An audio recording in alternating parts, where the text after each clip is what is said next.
Today, we'll be having a talk on good cytological practice by Dr. Salim sir. The session is chaired by Dr. Kedar sir and Dr. Dilip Kumar sir. The participants for today's evening are Dr. Krishnaveni. I request all the participants to introduce themselves. Dr. Krishnaveni. Good evening to all. I am Krishnaveni Shaji, second year resident from Rajagiri Hospital, Kochi. Dr. Riddhi. Good evening, everyone. I am Dr. Riddhi, third year resident from GMC, Aurangabad. Major Good evening, Dr. everyone. Yes, go ahead. Good Please. evening, everyone. Myself, Dr. Kishan, from FMC Pune. Dr. Ria. Good evening, everyone. I'm Dr. Ria, a second year resident from Yenapoya Medical College. Dr. Mohammad Sharik. Good evening, everyone. My name is Mohammad Sharik from Jawaharlal Nehru Medical College, Bhagalpur. Dr. Second Amri. year. Yes, sorry. Dr. Good Amri. evening, everyone. I'm Dr. Amin from SKIMS, Sora, Srinagar. Dr. Anna Rao. Okay. Dr. Harshita. Good evening, everyone. My name is Dr. Harshita Singh, first year PG resident from IGM Patna. Today's moderators for the sessions are Dr. Hina and Dr. Srilekha, that is myself. The webinar hosts are Dr. Anita Borges ma'am and Dr. Sumit Gujral sir. Gentle reminders to all the participants and all the listeners. If there is a connection interruption, there is low or no sound, or if there is any video issues, please leave the meeting and rejoin with the same link. And if the problem persists, please check your internet connection. You can answer all the polls or any questions by typing in the chat box, and do not send annotations or requests to the presenters as it will hamper the presentation. These are few disclaimers.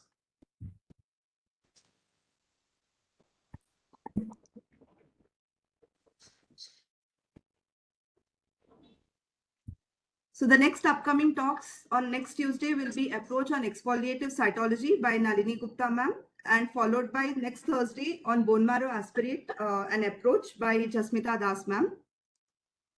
So we'll begin with today's session. Over to you, sir.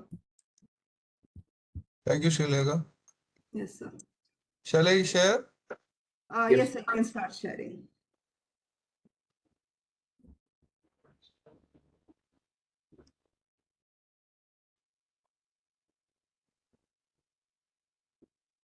Can you see? Yes.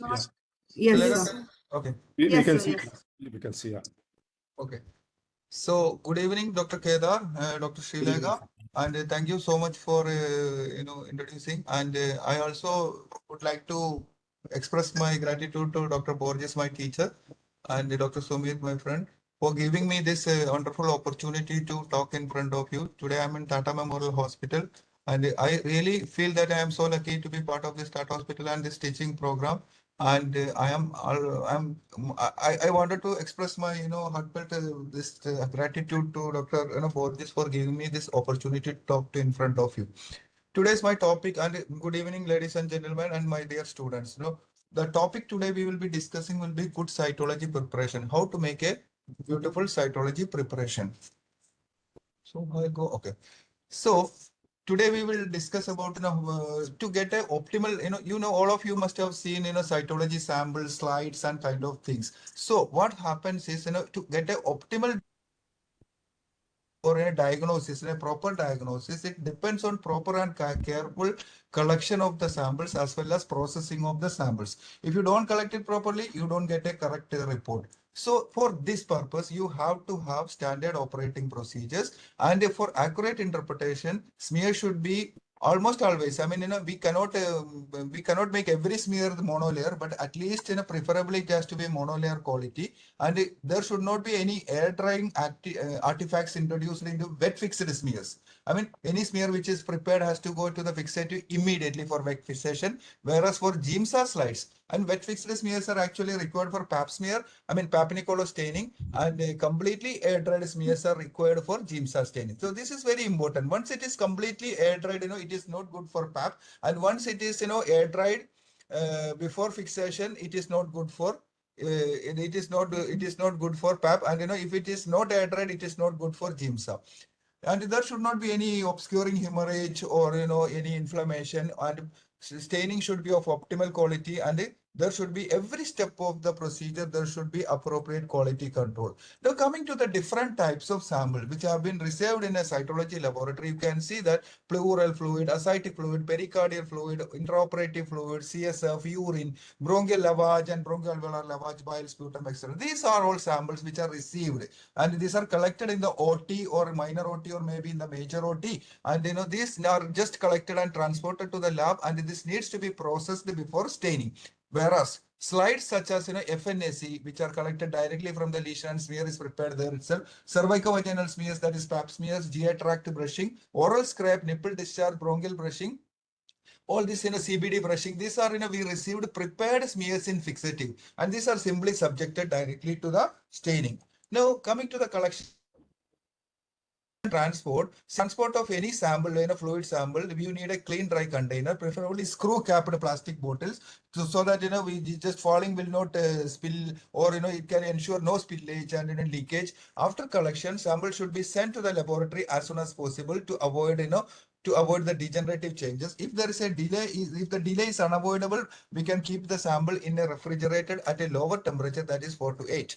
Then ideally we should not put any preservative into the solution, into the sample, and the EDTA or say prefixed samples, these are all not recommended. Always it is better to get fresh sample, and which will always give the good adherence of the cells to the slides and better preservation of the morphology.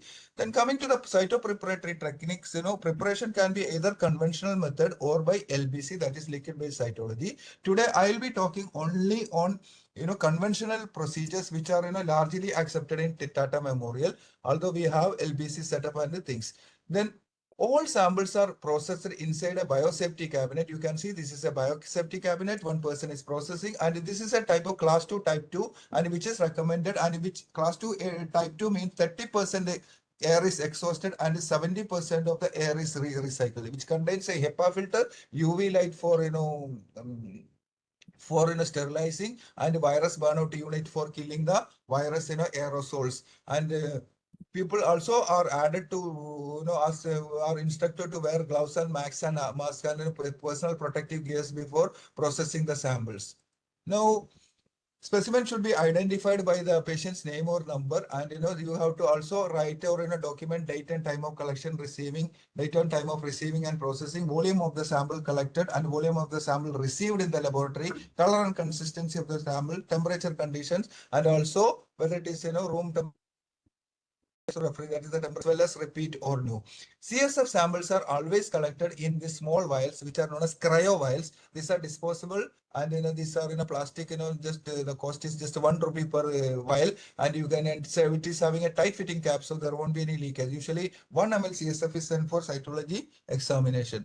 Then quantity matters, the entire volume can be sent to sometimes 2 liters or 5 liters of sample, and if the dispatch is difficult, at least a portion of the sample, representative portion, that is 20 to 50 ml or 100 ml sample can be sent to the laboratory. Or if the minimal fluid is tapped, for example, only we have tapped only 5 ml or 10 ml, the entire sample can be 5 ml sample can be sent to the laboratory. Then urine, usually we collect 15 to 20 ml, or sometimes 50 ml, depending upon the requirement. Then processing can be manual or LBC. Sample should be handled inside, as I told you, inside the biosafety cabinet, and people have to wear personal protective gear. And this I'm showing you how to prepare a fluid specimen. Here it's a very hemorrhagic sample. We can mix the specimen with the help of an applicator stick for homogenization, and after that the sample is taken, divided in between 2 plastic centrifuge tubes, that is 15 ml capacity.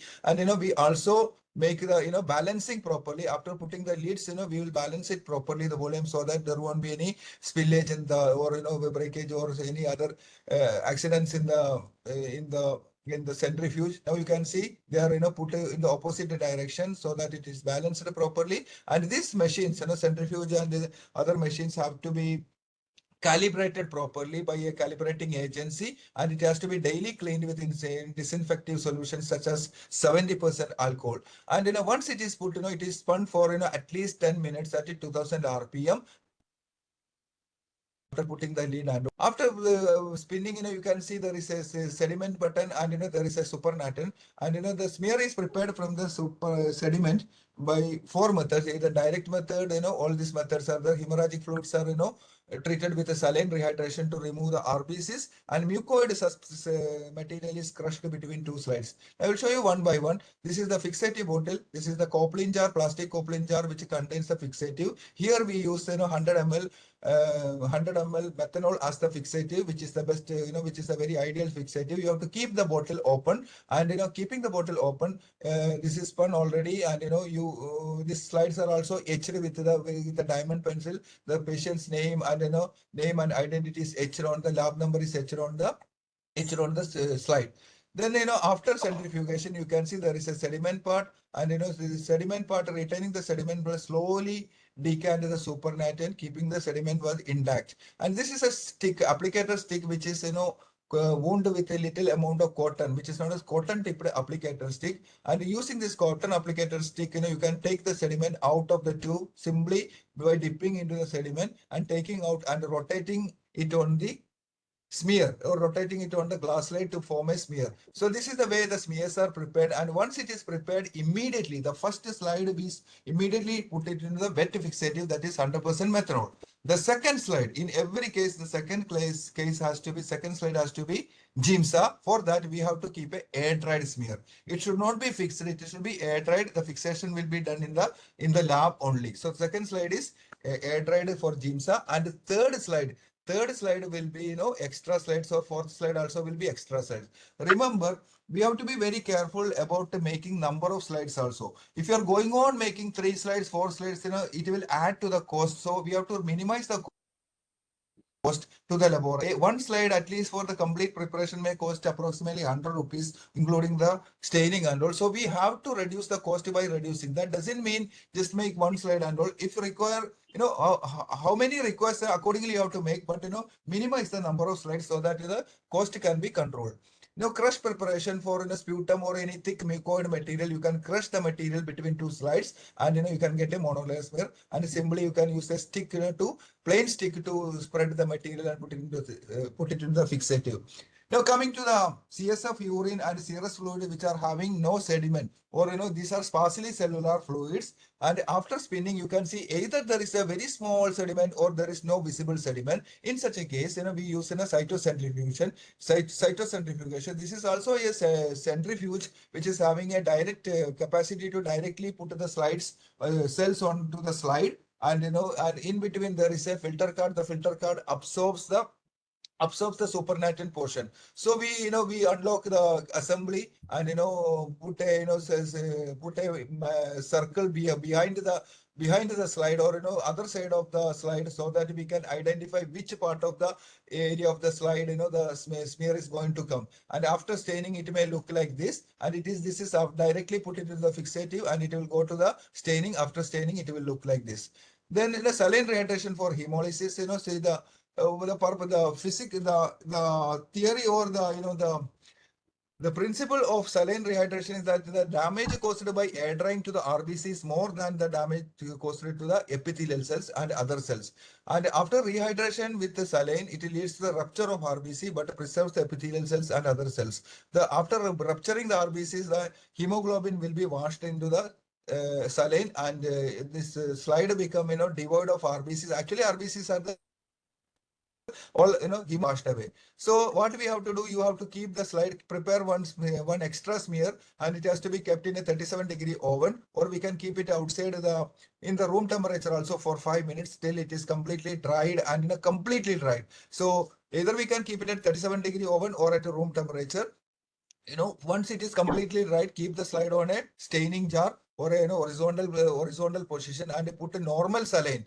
That is the saline which are used for an IV saline. Then that can be put into the smear slowly by drop, and it has to be flooded with the normal saline for 30 seconds. And we have to, after 30 seconds, just drain off the slide and put it into the fixative. You can see the entire hemolysis is taking place, and all other cells are retained. So you can see this is the smear without saline rehydration. After saline rehydration, how it looks like. All RBCs are gone. So this is the saline rehydration technique. And coming to the sputum sample, before accepting the sputum sample for cytology, you have to examine the sample before accepting. Only if it is okay, then only you have to accept. So you can see this black spots or white mucoid areas and mucoid areas, whitish mucoid areas. For that, you have to use a black background. And for identifying these black spots, you have to use a white background. So you can use a black paper or a white paper and a source of light onto the specimen. If there is blood tinged areas, white mucoid areas or black tinged areas, these are considered to be adequate. If only saliva, frothy saliva, no absence of all these areas, then it has to be rejected. You should not accept, one should not accept the sample.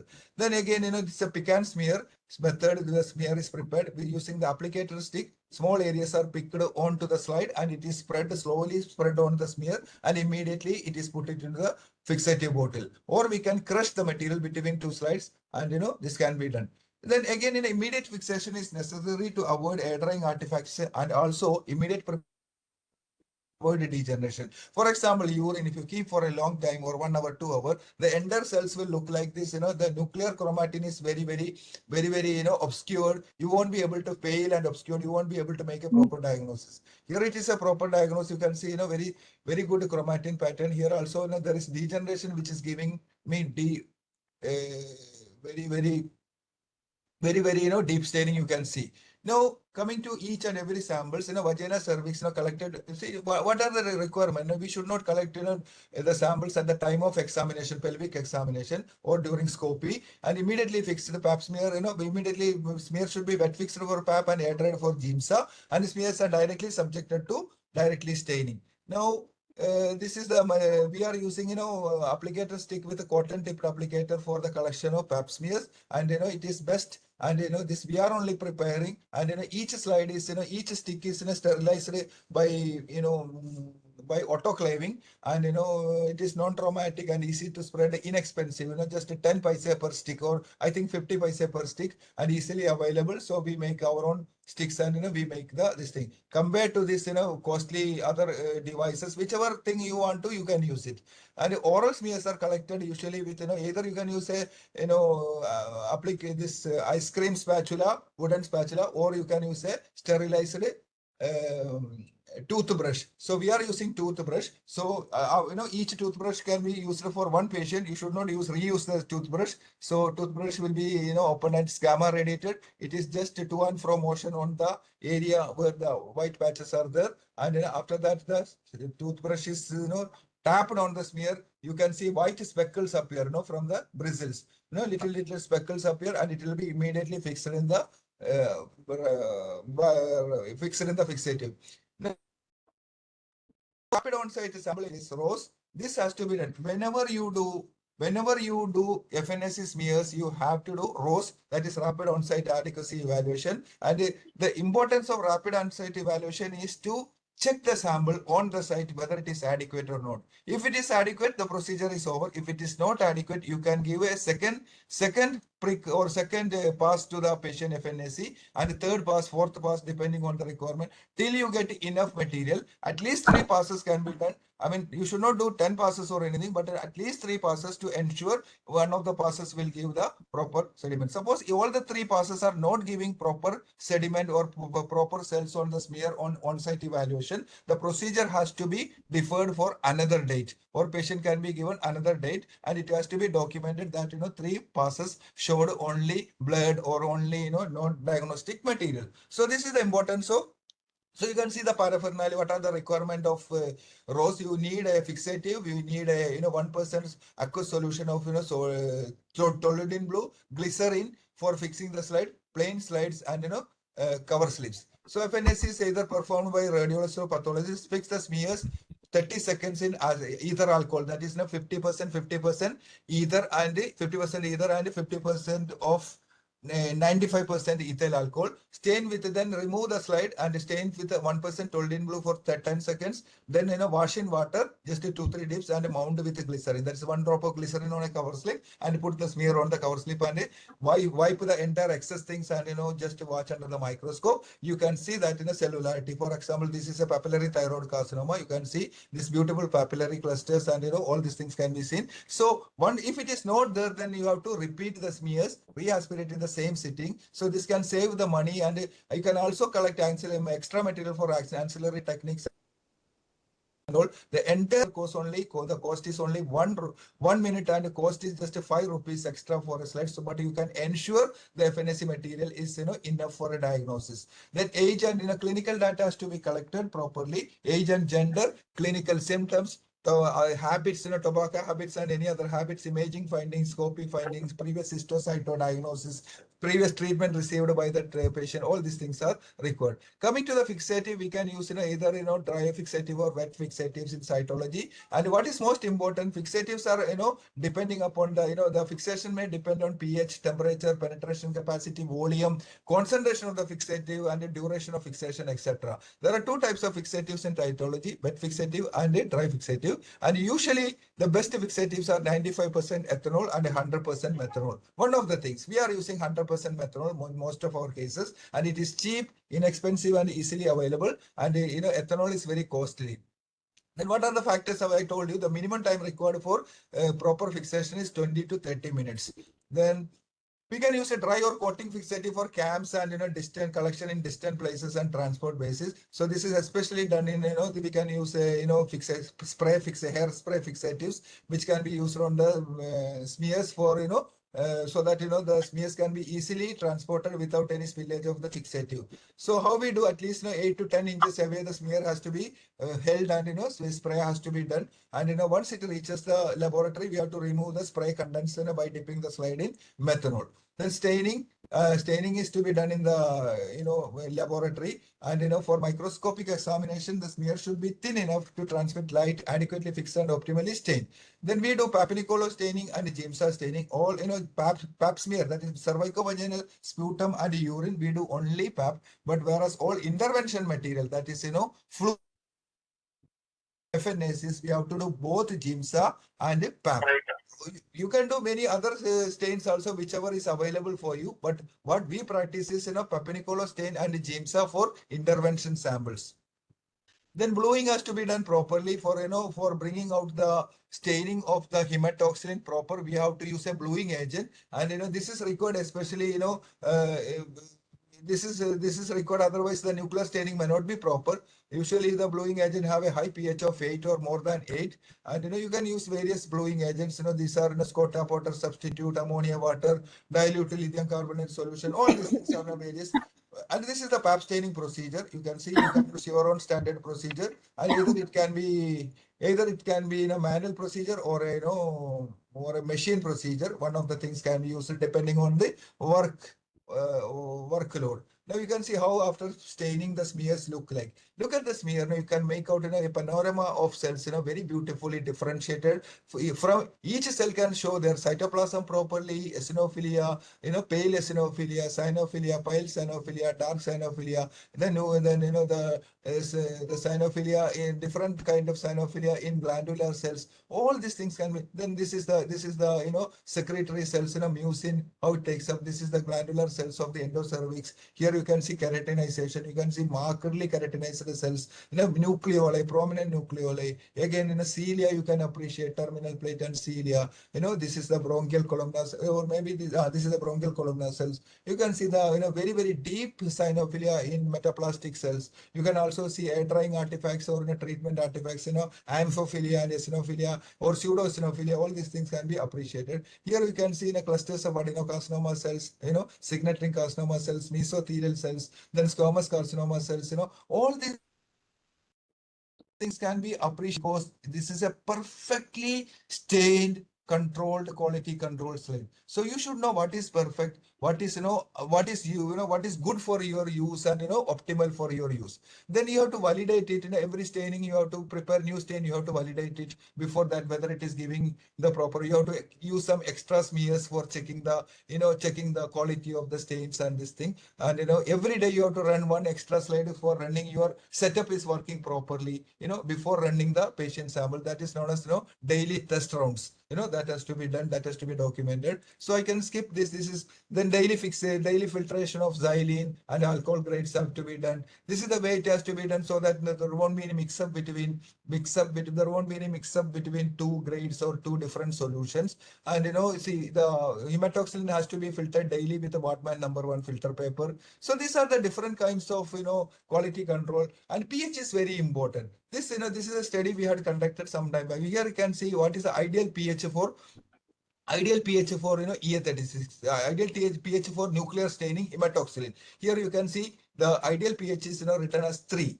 If it is less than 3, we purposefully reduced the pH by adding some alcohol acid solution. You can see how pale the nucleus has become. Now you cannot make a diagnosis. Again, if the pH is increased, at 6, and how it becomes very darkly stained. So ideal pH is like that. If the pH is changed, you can readjust the pH and bring back to the staining quality. So you need a pH meter or a pH dipping papers by which you can check the pH of each solution. Here is the pH of the you can see the OG6. OG6 is orange 6, OG6 orange gel 6. It is used for checking the keratinization in the cells. Here you can see the proper keratinization in orangeophilic cells. If the pH is reduced to increase to 5, ideal pH is 4.5. If it is increased to 2, it becomes a background staining green, and orangophilia disappears. Again, if you readjust, you can bring back. And this is for for E36, that is the greenery, that is the so-called cyanophilia, where you can see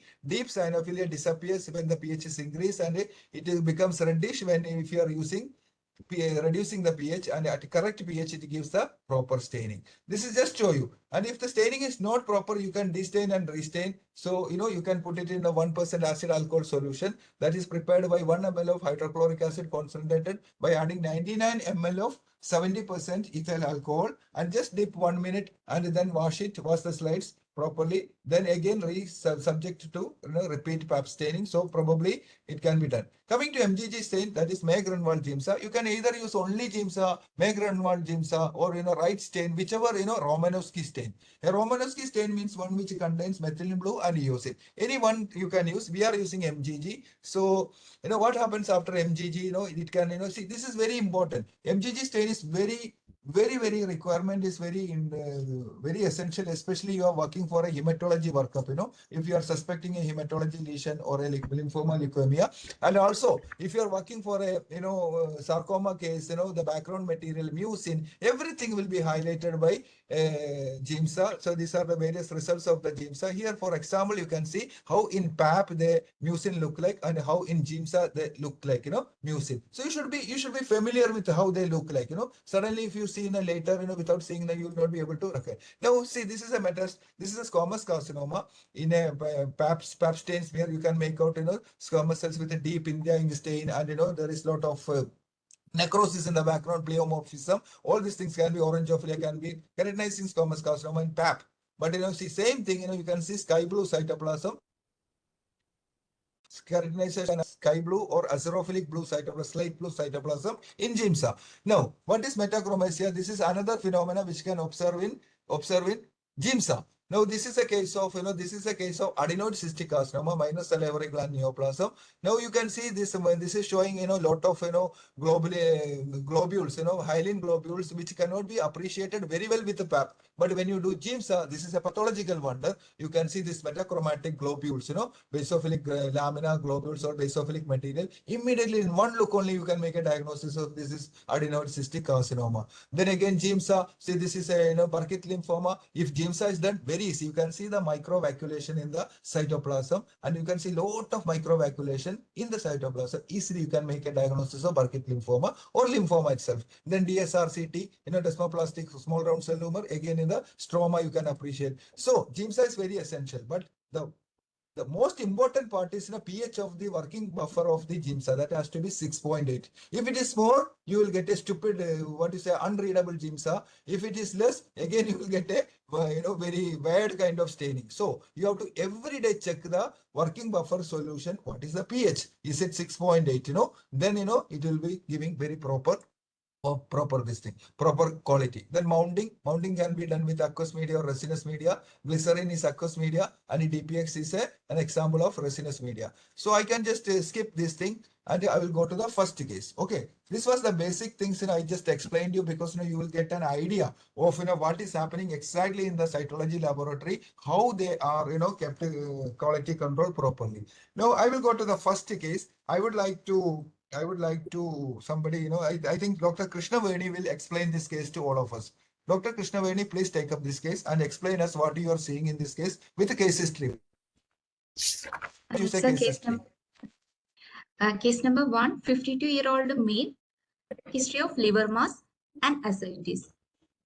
So can be ascitic fluid, cytology. Here we can see a pap stained smear, wet fixed pap stained smear, which thick smear, and the cell morphologies. We can see scattered large cells can be seen, but there is obscuring blood is also in the background. Okay, what is your diagnosis?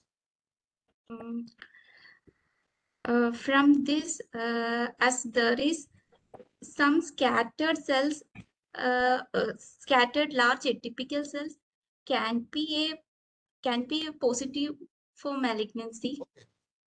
Okay, so here, basically what you are explaining, this slide I kept is, as you said, it's a very busy slide. So many cells, So what is happened to this slide? What could have been, done to this slide basically? So you can see very thick smear, no? Not only thick, it's actually thin, but can you identify the cells? Can you identify the cells? Individual cells morphology is not visual. I can tell you, I can slightly differ from you. I can identify the type of cells, but there are some cells which are hiding. This is such a busy smear where some cells, I'm scared that is something I'm missing. Maybe malignancy I'm missing or something I'm missing. So this is a very thick smear, as you said. I agree. There is obscuring blood. There is thick smear. So a proper diagnosis offering will be difficult, right? It's a proper staining. Nice staining. It's a material is, see, consider this now. Material is properly collected, properly processed, but smear preparation. Look at the smear preparation. The technician who made the smear is, he took a lot of material into one smear. This is actually true for when you people also make smear at the time of FNSC. Enter material on one smear thinking that I will get a very good diagnosis. Nothing doing, you will get a no diagnosis, it will go to non-diagnostic category. So the amount of material, you should be experienced enough to take how much amount of material is required for one smear. So looking at this smear, I feel that this material could have been used for at least 3 smears or 4 smears. So their spreading will be very well apart. Okay. Now go to the second. This also you explain, no? Krishna will. Okay, sir. Same thing. Same history. This is the second smear. What do you think? Here we can see more cell morphology than the first slide. Okay. Which is the here is also wet fixed pap stain smear. Yeah. Is staining okay? Is the staining quality okay? Staining quality, the cytoplasm is not. It's okay, no? Staining quality is okay. You can see cytoplasm, cytoplasmic borders, cytoplasmic nucleus is visible. Nucleus, see chromatin. I can even make the chromatin in the smallest cells, fine chromatin, inconspicuous nucleoli. All these details I can make. So is the staining okay or not? Staining is okay, sir. Yeah, it is optimal, right? And what about the cellularity? Okay or not? Cellularity is okay, sir. It is little more, but okay, we can report it. Compared to the previous, right? Previous slide, yes, okay. Sir. So what is your diagnosis here? What is striking? There is some clusters can be seen, sir. Yeah. Where is the cluster? In the corner. This one you mean to say? Yes, sir. In the corner. Okay. Okay. What and about also There is scattered cells are also seen. Scattered cells, Scattered Okay, I can see lot of scattered cells. What are these some cells? large scattered cells are seen, sir. Okay. Large scattered cells. Okay. I will, if I am explaining this this particular smear, how I will explain, I'll tell you. It's very cellular, right? Very Yes, cellular and hemorrhagic. You can see there is a background hemorrhage. Smear shows large number of, or many, this kind of cells. What are these cells? These are mesothelial cells. You can Yes. explain these are mesothelial cells. You can see the mesothelial morphology, and these are benign mesothelial cells. See the identical shape, and says the mesothelial. We can appreciate their mesothelial origin, and you can see also see large number of lymphocytes. RBCs and lymphocytes. This is the striking thing. And as you said, I agree, there is one cluster of cell here which looks something, but we cannot make out this particular power. No, you have to go to 40x or 100x to see what is it, right?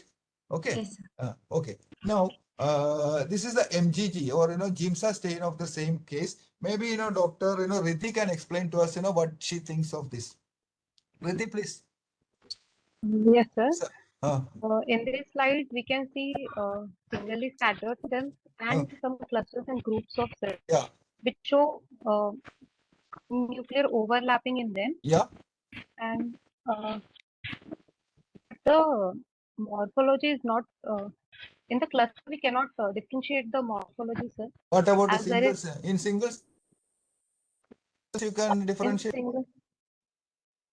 In few cells, I can see the nuclear and cytoplasmic difference, sir. In fact, I can't see any morphology because everything looks similar to me. Whether it is mesothelial cells, lymphocytes, what kind of cells I cannot make.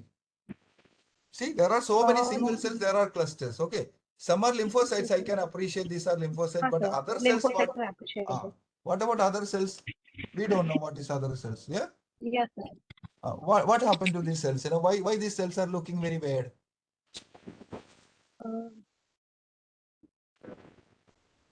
See, this is the same case. You saw the previous slide. Yes, and all. Why this is happening here? No. Can we report this? If you are getting only this slide, can you report this? Difficult, right? Yes, difficult. So what would be your report in this case? Your own technician is making this. Your own technician is staining this. Now you have to report it. So what you will report? You are telling that your lab is preparing suboptimal smears and non-diagnostic. Difficult, No, So I if your cannot own report lab. as report is a So can you non-diagnostic. explain me what you will say diagnostic? So what is your diagnosis? I will try to repeat a slide with same Try to repeat. Every time you are repeating, it will be affecting your financial status of your lab. Yes, sir. So you should know what has happened to this slide. Why this is looking like this. Okay. So first of all, cells are bolo. The cells are little swollen of cells are seen here. Yeah, see, smear is okay. Cellularity is also okay. You can get a clusters, and there is something happened to the smear. Staining is not perfect, right? Staining or fixation, probably fixation or staining is. Now let us see the next smear. So look at this, Riddhi, here the staining is okay, Riddhi? Staining is okay? Yes, sir. Yes, staining is okay. Yeah, can you explain the diagnosis here? Make it fast. Explain. Here also singly scattered. What is the stain used here? What is the type of stain used here? Pap stain. It is a pap stain. You can identify this pap, Cellularity is good. Yeah. Yes, sir. Yeah. Spreading is Cellularity is good. Yes. Yes, sir. Spreading is also good. So can you explain me what are the type of cells seen here? Scattered mesothelial cells are seen, sir. Correct. And what are the other cells? In this cluster, and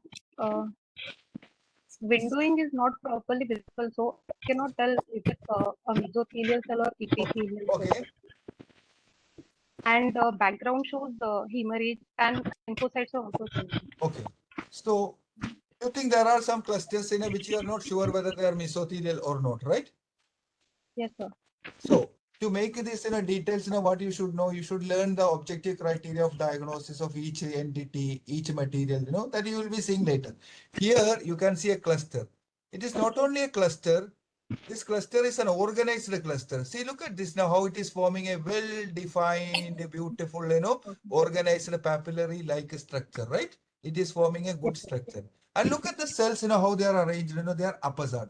It is lost polarity, Normal polarity means like this, you can see how this doublet is, see this mesothelial cells, two mesothelial cells, double mesothelial, triple mesothelial cells, histiocytes. But this, we don't know what kind of cells. But I can make out, I can tell you these are all epithelial cells because they are forming papillary like architecture, epithelial architecture. Okay. And look at very carefully what is the chromatin, 5 chromatin or more. It is hyperchromatic. Here you can see, in mesothelial cells it is fine chromatin. Here so the staining is so good we can make out the the details of the nucleus properly. And it is not only hyperchromasia. I can even say these are stippled chromatin. What is stippled chromatin? Stippled chromatin, salt and pepper chromatin, right? Salt and So pepper. they are showing salt and pepper chromatin. So when you see salt and pepper chromatin, what you will think of? Possibly what origin tumor? Neuroendocrine tumor. Neuroendocrine. So we'll go to the next, look at this, this is another slide of the same thing. What I did, there was lot of RBCs here, right? You can see lot of RBCs. No. If I go to the next slide, you can see what happened to the RBCs. What happened to the RBCs? Yeah. RBCs are Come on, not present in this slide. RBCs are gone. Where they have gone? So might have gone for saline rehydration. So because there is RBCs, we have done one extra slide at the time of preparation itself. One slide was subjected to hemolysis, right? Before prepared at the time of staining. Now you can make out very clearly, what you can see. What is the type of chromatin? Come on. Yeah, it is stippled chromatin. Stippled chromatin. And what is the cells in the background? Mesothelial cells and lymphocytes. Reactive mesothelial cells, right?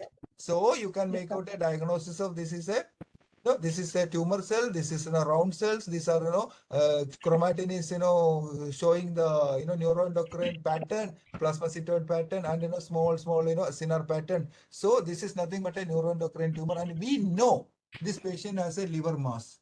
Okay, so how we will report this? This is metastatic, positive for malignancy, metastatic neuroendocrine tumor or metastatic neuroendocrine carcinoma. One of the things, right?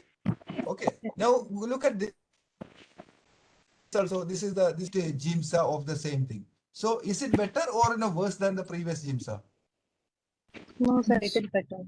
This is better. No, there we were not able to make out anything. For example, like this large cluster. Look at this large cluster. There are two clusters, one small cluster and a large cluster. Look at the small cluster. Can you make out the pattern? Nuclear pattern and arrangement. Yeah. So you can make out. So pattern much better. cell morphology can be made out. What was happened in the previous one, the pH of the buffer, working buffer was, more than 6.8, up to 7 it has reached. So obviously the, the differentiation, cellular differentiation was not come. So here, 2-3 things, I was trying to tell. One was, proper amount of material, correct sample, correct portion of the sample, and correct quantity of the samples in correct way you have to spread on the smear. And plus, staining has to be perfect. pH of the solution has to be perfect. Then you can make a proper diagnosis. Okay. I think Dr. Kedar, you want to comment here?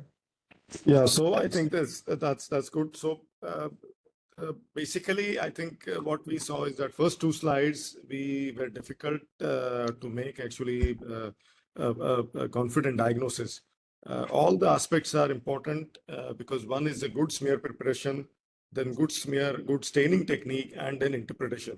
Yeah. If you have a thick smear, if you have jumbled up cells, if you can't see the morphology, each cellular morphology, then I think Salim sir has introduced some amount of caution here to all of us, because if you can't see the cytology, morphology properly, maybe we should not give a firm diagnosis of carcinoma, because this is sometimes, if you see diagnosis of adenocarcinoma in a fluid can be the only diagnosis that patient has of a malignancy, and it decides the stage and the treatment is decided on that. If you are not sure, the cell, there are some limitations on degeneration, jumbled up cells, then I think it's better to actually, not give firm diagnosis, say ATP suspect malignancy, and see a repeat smear or repeat sample is possible or not. If we, on the other hand, if we have better quality and better staining preparation, then I think it's fine to go for that. Here, I think most of us, most of the laboratories do add cell block preparation in addition to cytology, exfoliative cytology, and that adds additive value. It gives us a chance to do immunohistochemistry in case we are in case we are looking at neuroendocrine tumor or any particular subtype of a tumor. That gives us a chance to do immuno also on the cell block preparation. But I think the topic given to us is actually how to cell preparation. So I think Salim sir has given us a chance because for the benefit of everybody, I would add that the students have seen just first 2 slides. Students have not seen all the slides, so it is kind of an impromptu testing for them also, and they are going to have an honest opinion based on that. So that's a good thing. So caution here is important if we can't see the slides, if we can't see the cell properly. I think that's the comment I have. Salim, we can go to the second case. Sir, before that, Srilekha, you want to? Yes, so there are 2 or 3 questions that has been asked. There is one question. Can we remove red cells from pap stain smears? And the similar question, how to remove RBCs from the samples? Yeah. So I explained it. This is known as what we are following. There are various techniques by which we can remove RBCs selectively from a smear. Okay, there are the easiest and simple technique is saline rehydration. That means make a smear, air dry that first. Don't fix it. Just make a hemorrhagic smear. Which contains lot of RBCs. Just make like a blood smear and just air dry it for 5 minutes at 37 or room temperature. And once the slide is completely air dried, then put a normal saline drop by drop from one corner onto the slide, keeping the slide in a horizontal position. So on the smear, we are putting normal saline. Just count 30. That is 30 seconds. 1, 2, 3, up to 30. Within that 30 seconds, you can yourself see that all the RBCs are breaking and hemoglobin is washing into the saline which is put on the slide. You can see slide is with the saline. Then after 30 seconds, lift the slide, just blot it on a just drop the excess saline and all those things, then put it into the fixative. All the RBCs are gone. Here I will show you. Look at here. So here, look at this. How many RBCs are here?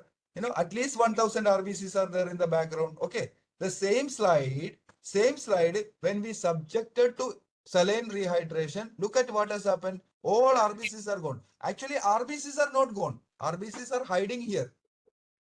RBCs are broken and their hemoglobin washed away. Whereas all these cells, other cells are retained on the smear with their morphology. So this is known as saline rehydration technique. There are many techniques, saponin techniques and LBC technique. There are many, glacial acetic acid technique. We find it this is one of the published thing from our hospital. So this is very easy, and just 30 seconds you will get all RBCs removed. After rehydration, Salim, there's a question here. Do we fix it again or we can't fix it? You have to fix it. No. See, all these things will happen before fixation. Remember, fix a reversible change. Suppose there are RBC, you fix it, then you can't do rehydration. All RBCs are fixed to their morphology. You cannot touch anything fixed. So all these things are before fixation. Make a smear, air dry, not fix it. Then, after complete drying, go for saline rehydration. And once the complete rehydration, you put it for fixation. Then you can do a pap stain smear. So this is very important. Salim, one small comment. Can you increase the size of the arrow that you are using, or maybe change the color? I don't know how to do that, sir. Sir, you have to go to that screen sharing. In your PowerPoint itself, sir. You can use size and form. I think leave it. You can see, I think let's go. It's okay, sir. No issues. Let's go on to the next case. Any more questions, Yes. Srilekha? Yes, sir. In case with high pH of buffer and poor differentiation, as in GIMSA, what rectification can be done? If Very good question. I appreciate that. If the pH is more than 6.8 or more than 7, no, either you can use a mild acid, see, maybe you can use, one normal, HCl or, any other acid, no, we can put one drop and again check with a, pH meter. You can again check the pH of the solution till it comes to 6.7 and 6.8. Okay, then it will work very well. Suppose it is not working, it is not working, you have to prepare the buffer and do that. Buffer is very important in Giemsa staining. If it is not properly 6.8 pH, you will get this kind of deep staining, and you cannot read the slide properly. Any question? then there is a question, sir. Fluid should be round spread or straight like peripheral blood smear? Both ways, both ways can be done. So we use the round spread smears in Tata Hospital, but many places, people use, 2 slides, by putting a drop of, cellular material and, like FNAC, what we do, just squeezing one slide over the other. This is the method usually many people do, but we in Tata Hospital, we use the, stick method, which gives very beautiful morphology. So there are 2 questions. Can we also use saline rehydration for Giemsa FNA slides? No, we cannot. Remember, Giemsa is a, reading of artifacts. Giemsa or any Romanowski stain, we are making a smear, we are purposefully drying it, and we are reading the air drying artifacts in Giemsa stain. So once it is dried and once you are rehydrating, all these artifacts will go, some of them will go back to original position. Suppose air drying causes bloating. So what cytoplasm, lymphocytes or any other blasts were not showing on fixed smear will come to be very visible on air drying artifact as an air drying artifact. So whatever thing in Giemsa is a artifact which is seen induced air drying artifacts. Okay, so if it is rehydration, you can't do that. No way. These two cannot be combined. Sir, can That same is why slide one more be comment here I want to make. Any LBC material, if you are collecting the sample in LBC vial and all, no, any fluid which is collected in LBC, that material cannot be used for Giemsa because it is already fixed. Okay, smear is already, the material is already fixed, so you cannot induce any artifact into that. Sir, can the same slide be stained again, or like a faded pap smear can be stained again, is the question. Yeah, we can destain and restain. That is what I was showing. So destaining and restaining, you can, just use 1% acid alcohol, 1 minute, dip it in that. I mean, first you remove the cover slip and keep it in, xylene, slide has to be kept in xylene for some time so that all the DPX and, the mountain will remove, say for 5-6 hours, DPX will go, cover slip will go. Then after that, dip in alcohol, then dip in 1% acid alcohol for 1 minute. All the color will go, whatever color left out. Then again put it in the fixative and restain it. It will come as new, fresh pap stain. Okay, sir. Okay. Then there is a question in Giemsa staining, how to remove the RBCs? We can't remove RBCs from Giemsa. Giemsa is basically a stain used for hematology work. What is hematology? Anything related to blood. There will be background blood. We cannot remove blood from the Giemsa or any Romanowski stain. It has to be there. It is a induced air drying induced artifacts. We are inducing and we are reading it later. See the presence of a nucleoli. In PAP, you will not see, but Giemsa you will see because due to air drying, it will become very prominent. You understand? So all the things exaggerated in Giemsa, and that exaggeration is read and it is induced by air drying. So you cannot remove RBCs. If you remove RBCs by saline rehydration, all the cells will go back to the normal position. So one last question as of now. Ether alcohol composition percentage for ROSE procedures. Yeah, 50:50. That is 50, 50. For example, if you are making 100 ml, 50 ml ether and 50 ml of 95% ethyl alcohol. Okay, equal volume of ether and 95% ethyl alcohol. Okay, this is the most ideal fixative for cytology. And it has the best capacity. Within 30 seconds, it will fix. Okay, shall I go to the next case? Yes, Okay. please. Yes, Yeah. sir. Next case, case number 2 will be discussed by Kishan. Kishan, please take. So 35-year-old female, Yeah. pap smear for routine screening. On Yeah. examination, cervix, no abnormality detected, sir. Okay. Please describe the slide smear. Sir, slide preferred by conventional method. Yeah. There are a lot of cells are taken for Yeah. this slide, sir. Yeah. Okay. Uh, So can you explain what kind of cells? predominantly debris and inflammatory cells I can appreciate, sir. Okay. So now we are Squamous cells. okay. Listen, Kishan, listen.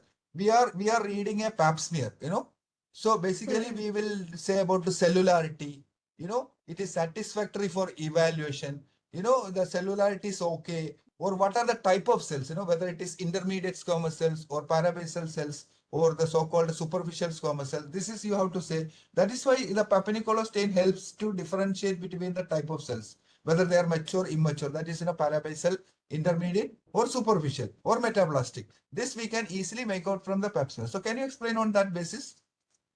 Sir, I can appreciate squamous cells Yeah, correct. and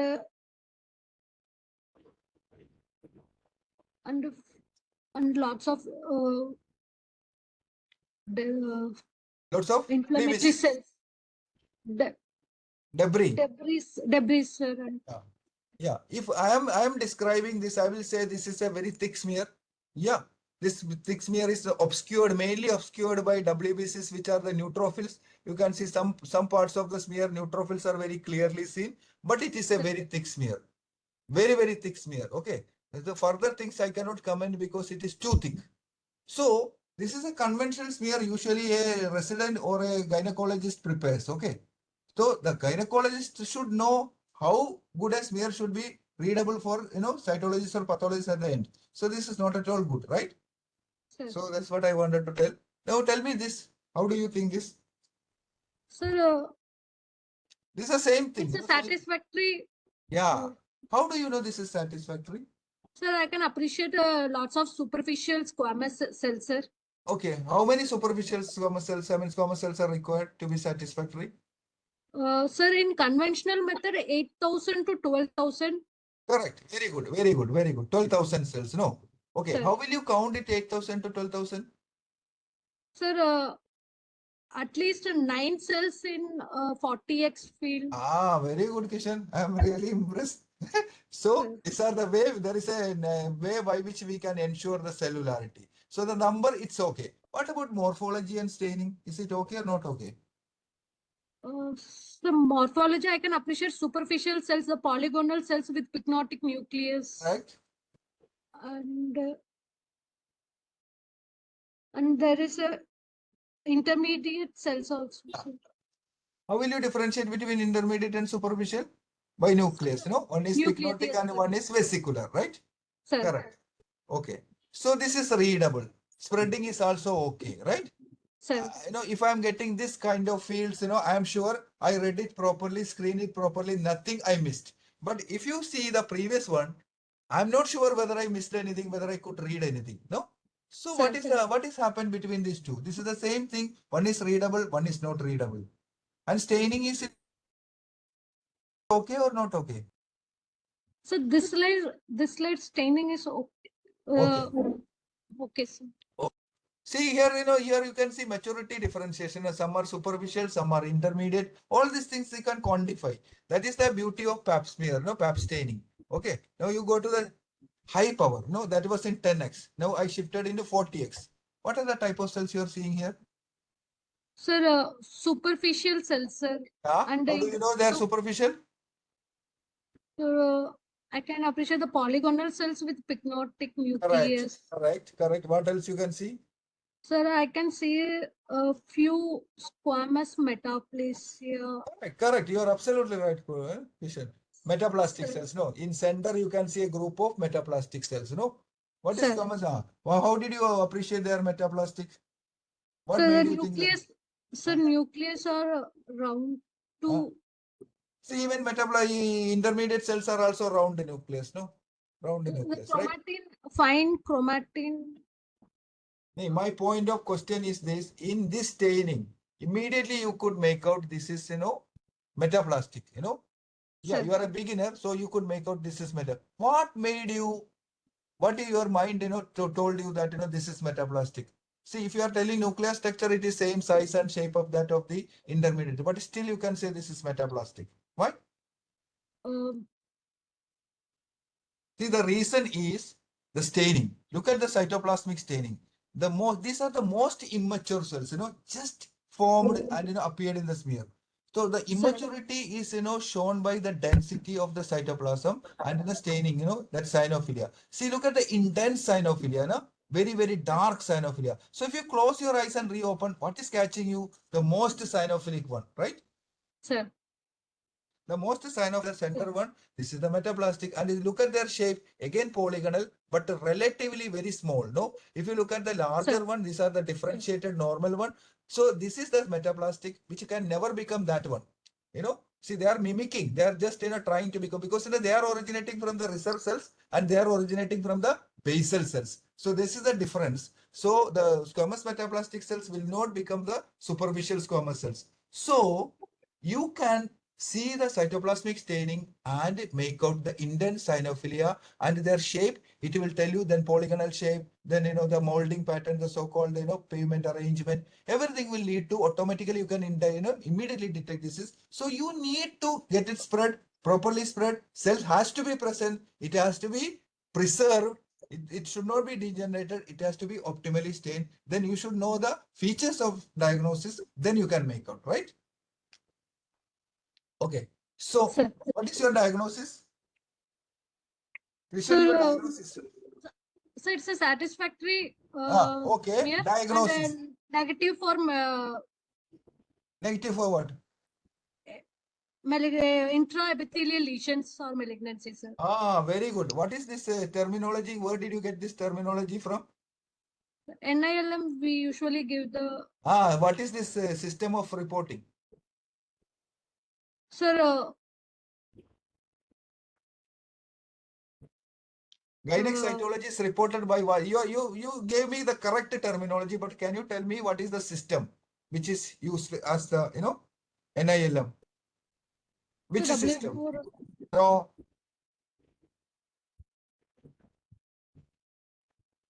Sir, forgot. It is the Bethesda system, TBS. Okay, TBS 2014. Sir. So in your report, as per TBS 2014, this is reported, right? Okay. Sir. Okay. Dr. Kedar, please. Do you want to? Dr. No, Kedar, over to you. I think that discussion was actually quite nice. So I don't have actually anything else to add. So Bethesda system is the system which is we use for standard uniform terminology of the gynae smears. And that it is recommended that all of us should use that so that there's uniformity in our interpretation, reporting, and also the understanding from the gynecology community so that the further action can be taken. For example, for HSIL, further action has to be taken. For ASCUS, a follow for 6 months may be conducted. But these further actions are usually dependent on the local practices. If it's a population-based screening program, it depends on the national or provincial or state-wise recommendations. But otherwise, the discussion was actually was quite nice. So I think I have nothing further to add. Okay. Any questions, Dr. Srilekha, in the chat? The discussion was good enough that the participants have understood most of it, I guess. Yes. I think we can go on to the next. Shall we go to the next case? Yes, sir. Yes, sir. This case will be done by two persons. I think Dr. Ria and Dr. Sharik. Okay, so Dr. Ria will start with this case. Dr. Ria. Dr. Ria. Dr. Ria is not there. Dr. Sharik. Okay. Yes, sir. Dr. Sharik, take over. Please explain this case.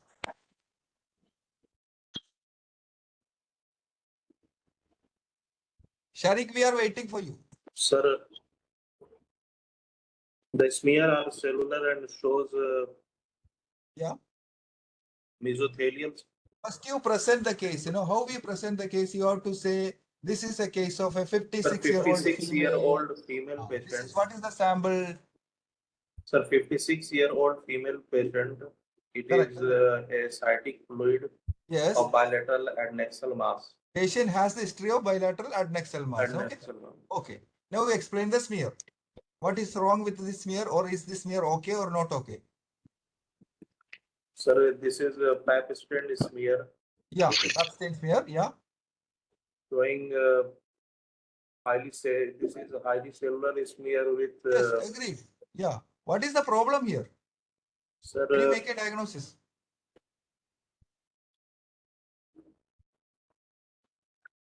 sir, these are bizarre looking Okay, bizarre looking.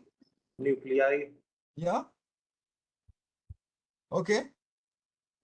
with the background of Yeah. RBC. Correct. So what is your diagnosis? Can we give a diagnosis of bizarre looking cells? Sir, looks like most probably carcinoma. Probably carcinoma. Okay. What about your partner? This one, Ria, is there around? Yes, sir. Can you hear me What do you now? think? Yeah. Can you explain this? Sir, first of all, there is this mounting issue that's causing Correct. air bubble. Why mounting issue? Probably too much of DPX used. Thickness, no. Look at the material, no. See, it is uneven smear, with a large amount of material. So what has happened? As you said, there is a mounting issue, no? So there is a, what is happening here? Bubble. Yeah, bubble is bubbles are there. Obscuring everything. Okay. So what we will do? Suppose this is the only smear we have. What we should do? So we can dissolve the mounting medium in xylene and then we again. Again mount it. No, first mounting medium in xylene. Correct. And then we can redo the procedure. But the reason for this bubble will be still there, no? So if you are mounting again, the bubble will come. So we are thinking that probably if we remove this bubble, it will be more optimal, right? Yeah. Yes. So what we will do for that?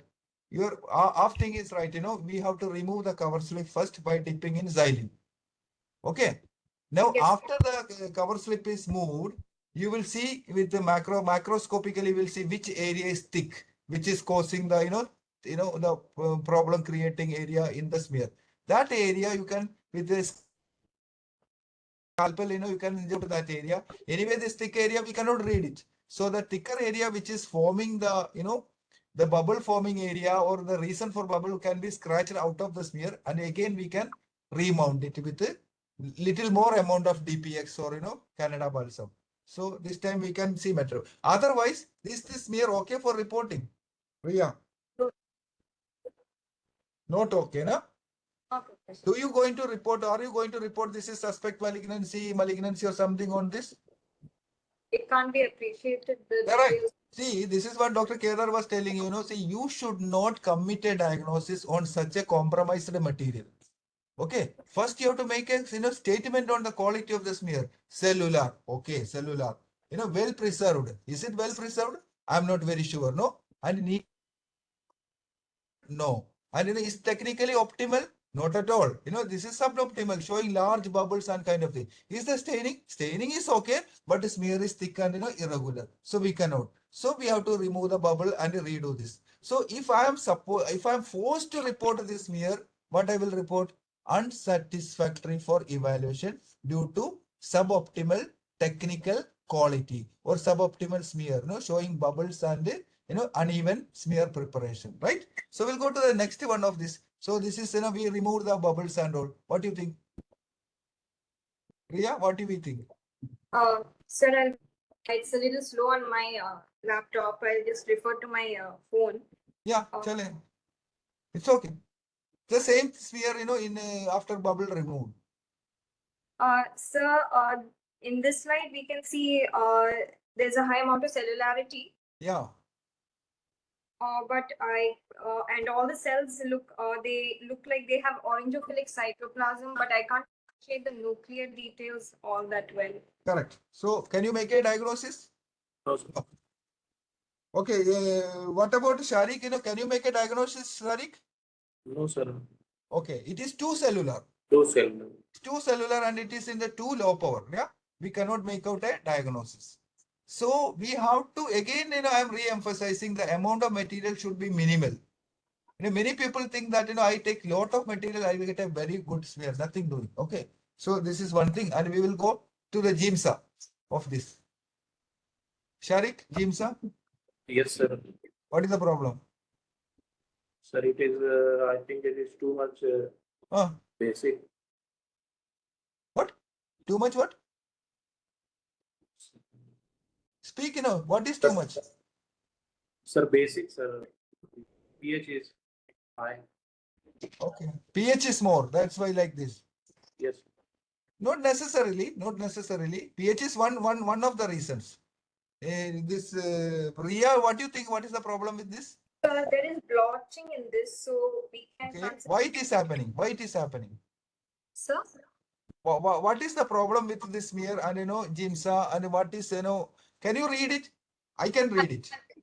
Sir, there are blotches on the blotches, blue What is blotches. blotches? I think I will say these are clusters of cells, right? There are so many clusters of cells. There are clusters of cells, but we can't appreciate individual cells, sir, because they're all. I can make individual cells also on the periphery if I am taking lot of strain. I mean, I'm forcing myself, too much I'm forcing, then I can make out there is some cells showing prominent nucleoli. And in this, left corner, I can make a calcified area. Can you see the calcified area? What is this calcified area known as? You are looking at a ascitic fluid bilateral adnexal mass. What is this calcified area? Round calcified area. Okay, if you are asking me what is the problem with this smear, I would say there are clusters, thick clusters. So the stain went in, but the remaining part of the stain didn't come out properly. So it is unevenly stained because of the thick, large clusters, right? Large clusters which are thick. That is the problem. So we will go to the rectified smear. The smear which is the very smear, first one I showed you, I reduced a very little sample, spread on a different smear. Now you can explain, Ria. The morphology is clear? Sir, it's not like, I think there's something wrong with my laptop. I can't really. Okay, then Shari will Sir, explain. Come on, Shari. Sir, the smear are cellular and shows. Can you make out the morphology? Sir, nucleus is. Yes. The cells are in 3D cluster. Okay, what is the shape of the clusters? Papillary? Sir, yes, sir, papillary. Papillary clusters. Papillary clusters of, is it epithelial or non-epithelial? Epithelial cells, right? Sir, epithelial cells. Correct. And what else you are seeing, what else you are seeing? What else you are seeing? Their nucleus. No, you have to explain the nucleus. Is the nucleus small or large? Sir, nucleus. See, I am using 10x objective. Okay. Sir, reactive changes. Okay. Reactive change. And look at this, clusters which are, papillary clusters and, nucleus is enlarged and they are showing prominent nucleoli. Prominent nucleoli. And what about the polarity? They are normally arranged or they are irregularly arranged? Look at this crowding here, how the cells are arranged. Can you make out each cell borders? Yes. You can make out. I cannot make out here. Look at this cluster. This is upper zard, Yes. So they are proliferating clusters without, with no loss of, complete loss of polarity. And can you see in the center something I marked here? What is this? Calcium. Calcified area, Calcified area. What is this calcified area known as? Samoma body. Correct, Samoma body. Samoma body. Where you get a Samoma body usually? Sir, papillary thyroid cancer. Papillary thyroid carcinoma. In ovary and all, which kind of cancer you get a Samoma body? Do you get it in mucinous adenocarcinomas or serous adenocarcinomas? Ovary. Usually we get, carcinomas or tumors which are having papillary core, right? Especially we get more Samoma bodies in low grade papillary in a serous papillary mass. So here we are having papillary clusters and the clusters of epithelial cells with the loss of polarity. See, how can I explain all these things? Because see, I can see the details. Look at the morphology. Nucleus is enlarged, hyperchromatic, coarse chromatic. They are showing a inconspicuous nucleoli. There is crowding Sir, and loss of polarity. Sir, can we call this nucleus as a salt and peppery chromatin? All serous carcinomas will show this kind of chromatin. Okay. See, it is instead of salt and pepper, we will call it a serous papillary adenocarcinoma with the pseudomonas calcification. Okay. That is the way it is reported metastatic. Now look at the GIMSA. GIMSA also shows the previous GIMSA I explained you, it was deeply stained and all. This is the second GIMSA. Here you can make out, the details of the nuclei very clearly and clearly. So both PAP and GIMSA complement each other. Whatever is not seen in PAP will be seen in GIMSA. Whatever is not seen in GIMSA will be seen in PAP. Now, see, you can make out the nucleus very properly, NC ratio very properly, papillary architecture very properly. So we can make a diagnosis of papillary adenocarcinoma metastasis. Yes. Dr. Kedar, you want to make? Yeah. Sorry. No, I think this is again good discussion. I think Shari, coming to your point of salt and pepper, generally we use this terminology when we have actually the pinpoint dark areas on a background of paler areas, and those we use conventionally with neuroendocrine tumors. Those are the ones which usually have not too much of variation in cell sizes or nuclear sizes, whereas serous papillary carcinoma here, there will be a lot of variation in sizes, lot of enlargement, sometimes multinucleation is seen. Some of bodies, if you can make out, they are not seen in all serous carcinomas, but if you can make out, that supports our diagnosis of serous carcinoma. But the anisonucleus variation will be too much, and most of these cells are actually too dark, uniformly dark or hyperchromatic. So this, I think salt and pepper for this may not be the right description. That will be a good description for the neuroendocrine cells, where usually cells are usually the grade of ATP is lower in degree. But otherwise, this is a good discussion. I think these are the commonest tumors, malignant tumors of ovary. They usually present in ascitic fluid, and I think that's how often we present it and we diagnose it for the first time in an ascitic fluid cytology rather than anything else. Any Dr. Shilakha, any questions on the Sir, my point was, see, in even a low grade and with minimal morphology, you can make a correct diagnosis if the staining is proper. Yes. If the morphology is proper. Otherwise, all these clusters will go. Yeah, I think Dr. Salim sir made a very valid point. The first slide was unsatisfactory for evaluation, and we should not be giving a diagnosis of malignancy on a smear which is unsatisfactory, jumbled up bubbles and everything, because diagnosis of cancer is a serious matter. People will start therapy, chemotherapy on that. So let's not do that.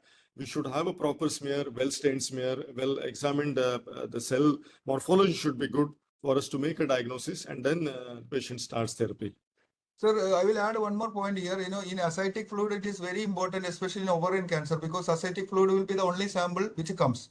Yes. If you give a unsatisfactory report, patient will get it delayed. If you get a false positive report, patient will get a treatment for in spite of not having malignancy. Yeah.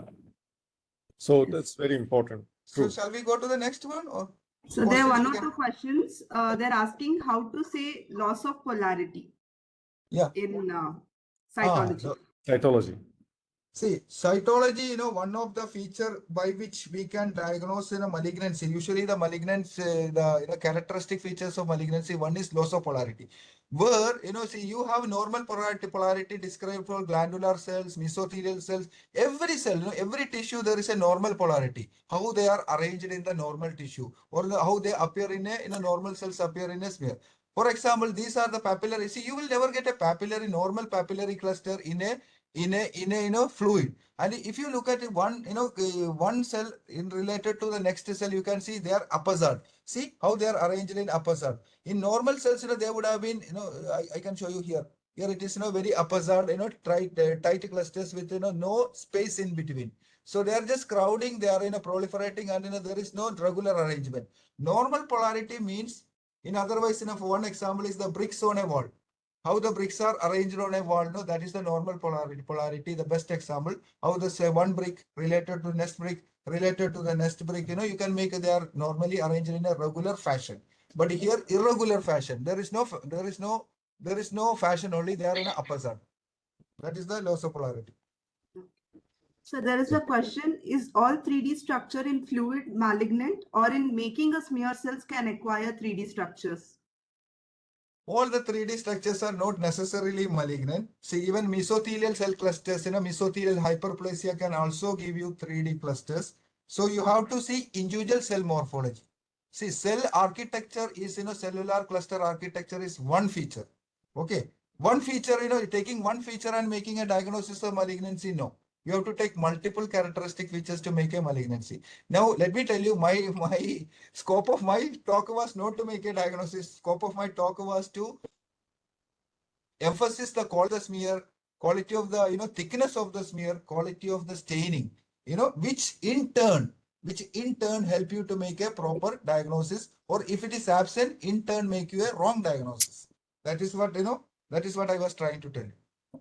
I think I have to describe 2 more cases. So Yes. I will go it fast. Okay. Both the So we cases. can go ahead with the next case, Yeah, sir. okay, Yes, sir. okay. So this case, I think Dr. Ambarin will describe. Ambarin, can you take over? Come on. Dr. Ambarin. There is no Ambarin, then Anna Rao can take over this. Sir, Yeah, this take over.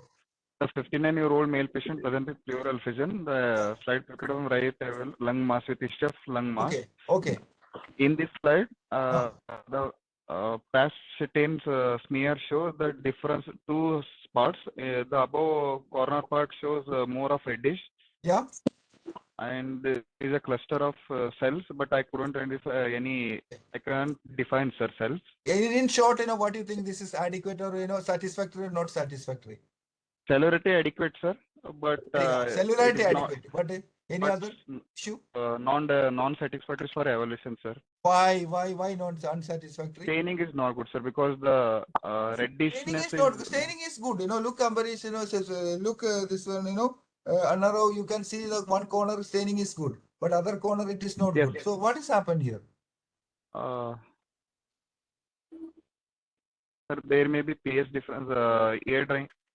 Air drying, no, correct. Air drying artifact, no. Look at the cells, they are all lost in the structures. We cannot identify. We can see these are cells, but we cannot see these are all known as pseudo-eosinophil, eosinophil. Actually, there is no, it should have been cyanophilic stain in mesothelial cells. They have become reddish in color, and here it is preserved. Here it is, giving the impression these are malignant or something. So we are at large. What to make a diagnosis, right? So this is air drying. So air drying caused impact for a pap smear. No, it is not giving not giving proper staining. In fact, our staining setup was perfect, but staining didn't come well because slide is air dried before fixation. You understand? Before going to the fixative, it got dried up, and then it went to the fixative. That's why intermittent staining, some good, some bad, not interpretable. So shall we go to the next? So this is the another area of the same thing. Again, thick areas, and which is not correctly this thing. So air drying is something very, very, very. This is a pleural fluid. I think this looks like the previous slide only, but look at here. There is no air drying here. Here it is well preserved. Staining. See, this is the same staining setup. That is also same staining setup. That was not giving proper staining because there was an air drying artifact introduced in the wet fixed smear. Here there is no air drying artifact. Now you can explain the smear properly. Anaro, fast explain Karuna, what is it? So the given slide shows multiple clusters of cells showing high NC ratio with irregular morphology with loss of polarity, and there are some cell shows cytoplasm regulation. Correct. So glandular differentiation is seen, right? Especially here over there. So this is a carcinoma with glandular differentiation. So obviously this is a metastatic adenocarcinoma, and we know it's clinically there is a lung mass in the patient. So obviously it is fitting the bill. So we can make a clear cut. So what gives us confidence? Because the nuclear details are very clear. Staining is perfect. The nuclear details are very clear, and presentation is very, thickness is. I'm sure I'm not missing anything. I'm not making an over diagnosis. So this confidence will only if you have a well controlled one. So this I can skip. This I can skip. I will go to this. I think the last person, Arshida, please explain this case. So this is a case with the. I have given the clinical history is not given. Okay, so take it as 50-year-old female, pap smear. 50-year-old female pap smear. So this is a case of 50-year-old female pap stain with a smear showing hemorrhagic background with a cluster of cells with a regular boundary. And sir, the cell morphology, so I cannot appreciate it very clearly. What are you expecting? What are you expecting this? See, this is a 50-year-old female pap smear. So what are you expecting in a 50-year-old female? Usually, what kind of a cells you can expect? So, parabasal cells. Parabasal. No, pap smear you will never get a basal cell. Parabasal cells, So parabasal cells. So what is this parabasal cell predominance we call atrophy? We say atrophy, right?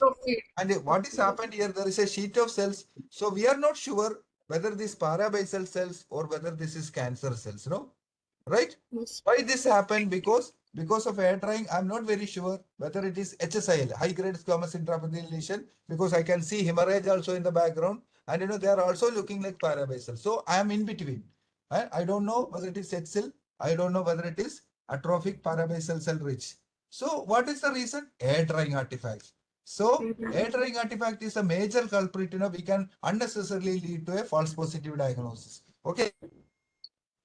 What happened to this again? You can see a cluster of cells. Same here. Air drying is not there. You can appreciate the morphology of parabasal cells. Okay.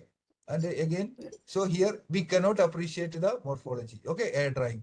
Now, this slide I kept very purposefully because this is a well-preserved slide where you can appreciate the beautiful morphology, pinpoint nucleoli, cytoplasm, NC ratio, everything in a case of atrophy. Here it is the predominance of parabasal cells.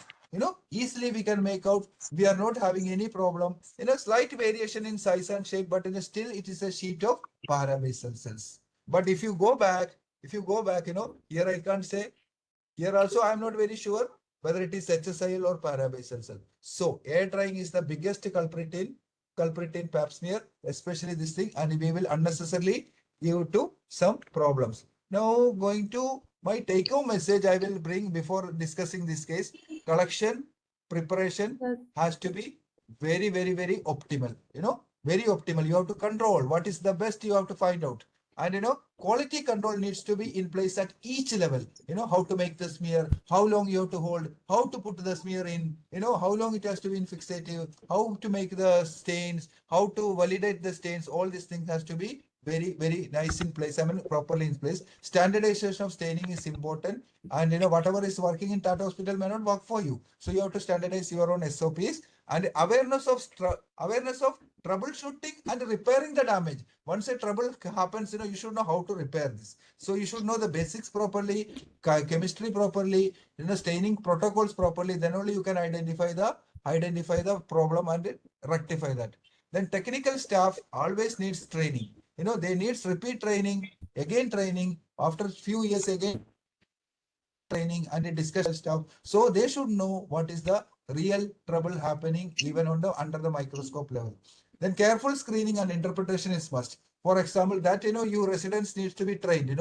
How mesothelial cell look like, how carcinoma will look like, how polarity, how loss of polarity, how air drying, how well preserved, how a prominent nucleolus, how we have Samoma body. All these things and clinical correlation you should be well trained of. Then careful screening and interpretation will help you to make a proper diagnosis. And all these things can lead to accurate diagnosis and appropriate management. Here I end my talk. Now, anything you can ask and whatever is in the questions, I can answer. Srilekha, any questions? Sir, I think we missed a case, sir. Which one? I purposefully skipped it. Yes, sir, and I'm sorry for the previous one because my mic button was not working that time. Okay, I'll go to that case. I will go to that case. I thought I am exceeding my brief, so Yeah. No, sir, we this can take that case. Okay, this There case is I can one, yes, sir, there is one question, how to prevent air drying effect when it's an actual important step? Ah, very nice question. How to prevent, see, suppose you are making a pap smear. You should not make a pap smear at a place where there is a, fan. This mucus and all these things are, easily. Then people will be trained, immediately. As soon as the smear is wet condition only, it should go to the fixative. You should not keep it for a long time on table, then air dry, then, after 10 minutes only you are putting it. It should go in the very second you finish the smear in the wet. You can see the wet condition of the smear that should go to the fixative. This is known as wet fixation. Then air drying will not happen. Look at my good smears, there is no air drying. This is the way. Shall I take this case, Srilaka? Yes, sir, we can take Okay, one more this is case, for sir. Ambarin. Come Yeah, on. we can Yes, sir. quickly take that. Yeah. Yeah. Sir, this is a Ambarin, please 48-year-old go. male presenting with. Sir, am I audible? Yes, yes, you're audible. You can Yeah, continue. audible. Okay. Go ahead. No problem. Okay. There's a 48-year-old male presenting with cough and expectoration, presenting with right upper lobe lung mass, and Yeah. this is an expected sputum sample. But Okay. what we can see here is that we can see 5 to 6 superficial squamous cells, and we cannot Okay. appreciate any true lining epithelial cells or carbon-laden macrophages, which are actually expected in a sputum sample. So Very good. I must say that we are only having only things visible here are few superficial So what is cells. your diagnosis?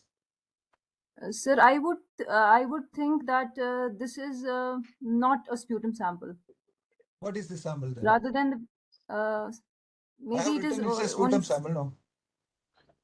but only superficial squams are Yeah. visible, sir. So Here. yeah, what is the wrong thing happened in this material? Sir, I think we can see some Tell me, filaments explain. here. Ambarin, you explained there is lack of pulmonary macrophages, and Yes, sir. bronchial epithelial cells are absent. All these things you explained. So what was Yes, this sir. sample actually? This was actually This was saliva, a right? yes, sir. This was a This is saliva. saliva. Yes, sir. Saliva. So this is Yes, sir. actually saliva. Now, what could have been done in this sample to avoid this, this error?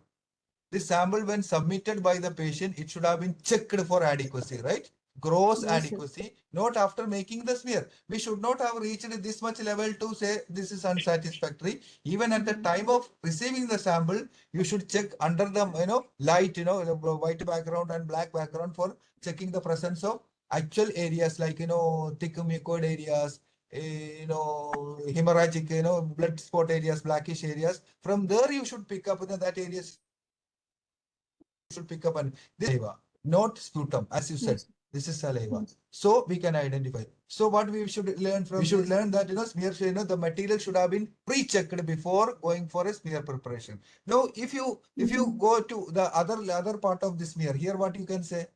What are you seeing? The same sample.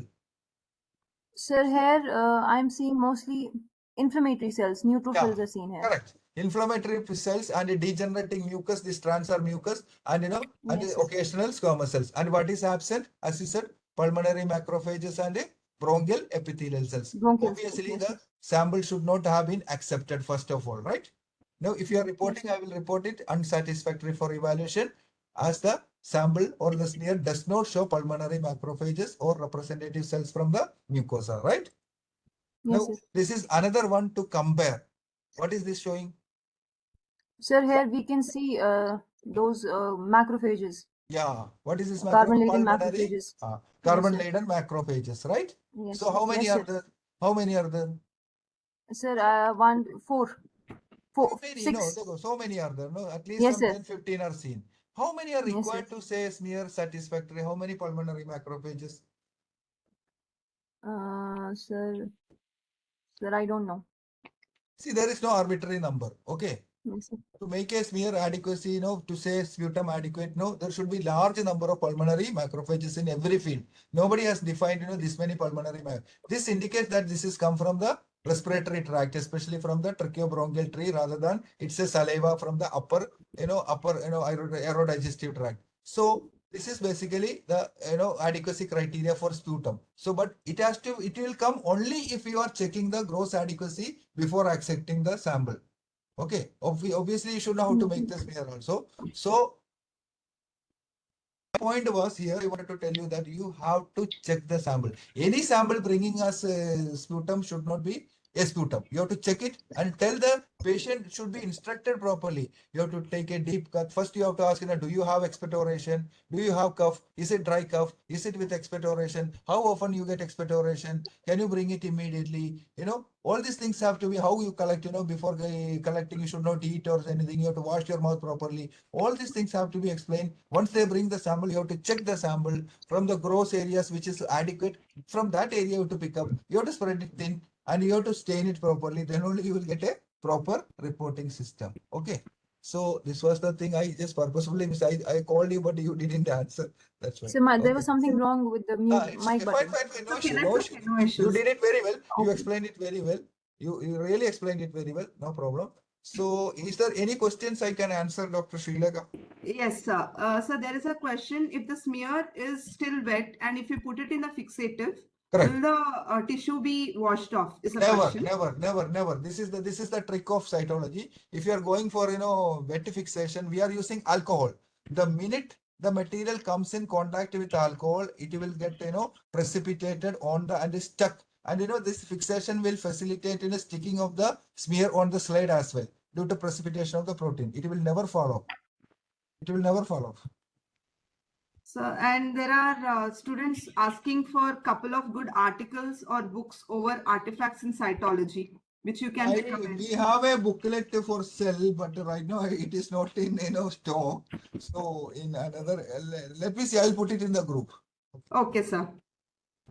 Then we I'll can put share in it the in group next a class so PDF, that we PDF can- format of staining and preparation, something. Okay, sir. So that people can read that. All right, sir. Any other questions? No. Questions? No, sir. As of now, no questions. Dr. Kedar, any questions? No, Salim, I think I'll quickly ask you two questions. This might help us because our mandate was preparation of the sample. Yes. So, and you can be brief, it's okay. You mentioned about daily staining rounds or checkup. Yes. Okay. Okay. Can you give some comments, please? Yeah. See, what we do, we have a staining setup which is standardized. We have an SOP, how to do from one slide to next one, trough to next trough. Everything is working perfect. But there is no guarantee tomorrow it will work perfectly because somebody must have fiddled, somebody must have, toppled the solution and something has fallen into that. Overnight we are leaving at this. So we have to ensure that the end product or the expected quality we are getting at the end of the staining. So for that, before using the patient samples, we kept some extra samples or the samples which are excess. We have to make extra smears and keep it aside. Every day we will take one smear and stain the same protocol in jars, and we will check it. What is the quality of the smear it gives? Or what is the quality of the staining it gives? If it is proper, only we will run the patient sample. This test is known as test round. Okay, if something is wrong, we will change the solution, we will adjust that, then we will again rerun on test round till we get a satisfactory result. Then only we will push the patient sample. This is one thing. Then second thing, whenever we make a new solution, for example, somebody prepared 1 liter of hematoxylin. So that hematoxylin works or not, they have to test it with one extra slide. That is known as validation. Okay, and something you are toppling, we are kept it already prepared, 5 liters of hematoxylin prepared. Today I thrown the excess of hematoxylin, new stock from the stored material. Whether it is working or not, you have to run a test round. So this test round and validation rounds are done every now and then wherever it is required. Yeah, Salim, very briefly, I'll ask you. Is there any general guidelines, comments from you? Suppose I have our lab has a PAP staining protocol and the jars. Yes. How often do you change the solution? Okay. There is a protocol for this. We have defined it in Tata Hospital. So we have a large volume we stain every day. Every day we stain such a large volume, and most of our cases are malignant cases, the cross contamination, various other things, and reuse of the solution, deterioration of everything in taking into consideration. We have done some study, and we found that usually at the end of second week, we change, or maybe third week, depending. See, we have defined in 2 ways. After staining 2000 slides, after staining 2000 slides, the entire setup will be changed. Or if it is not 2000 slides are not counted, on the third week, third Saturday, we change everything. Whichever comes first, So, this is the way. And we will change even today and tomorrow also if there is a sudden deterioration found in test round or something. But if there is no deterioration, and a preventive changing will be done on the third week, or if the 2000 slides are met before that. Okay, no, this is very useful. So my labs was suppose workload is less, I can take longer time to change this. Yeah, but I can tell you one, if you are a standalone lab, it's a private lab, even third week you need not change if it is giving proper staining reaction. Here we are taking a prophylactic changing because we know our slides are all negative cases, less negative cases, and contamination, mainly other things kind of. So we take it as a prophylactic change here. But if the staining quality is giving proper, you need not change it. Yeah. Salim, I think we will close this session, and it's my pleasure to thank you from all of us, because taking your time and really a large effort to tell us about what are the inadequacies which can occur in the smears. How do we correct it? And this, of course, affects our interpretation of the smears. I thank Dr. Srilekha. I also thank all the students, Dr. Krishnaveni. Together, 1 minute. I want to tell you something. See, if you want to identify the fault, you should know the basics. So all the budding pathology. See, this is the main thing. Dr. Borges always teach everyone. You should know the basic. Then you will not make mistake, because even if there is a mistake, you will identify that. To identify the mistake, you should know what is happening in the smears, staining, and all this thing. So all budding ones, I would like to say this. Every time we should be inquisitive about what is the biochemical reaction, what's happening, why this is so. This inquisitiveness should be always there. Then less number of mistakes. Some of the experts say it's all chemistry. When you mentioned We did not go that deep and all, but at least the minimum basics should know. On a lighter vein, because you mentioned about pH affecting the quality of the staining in a very serious way. So that was really that. So I think once we know what is expected as normal or within normal range, then only we can start identifying the abnormal range. So I think, Salim, thank you so much. Dr. Srilekha, thank you so much. And Dr. Riddhi, Dr. Krishnaveni, Dr. Kishan, Dr. Riya, Dr. Sharik, Dr. Ambreen, Dr. Annarao, and Dr. Harshita. Many thanks to all of you for participating. We know that, Salim, you are still in hospital. It's going to take you 1 more hour at least to reach home. So from all of us again, thank you so much. Sincere thanks from all of us. Dr. Srilekha, you want to conclude with any further comments? No, sir. Thank you so much for this session, sir. It was very useful. I'm sure that even pathologists in practice, this will be a very good session for them to revise the basics, to check what is going wrong in their own labs. In the practice in medical colleges. So it was a very useful session. Personally, I benefited a lot from today's session, sir. Thank you so much. Okay. Yes. So we'll Thank you, sir, for your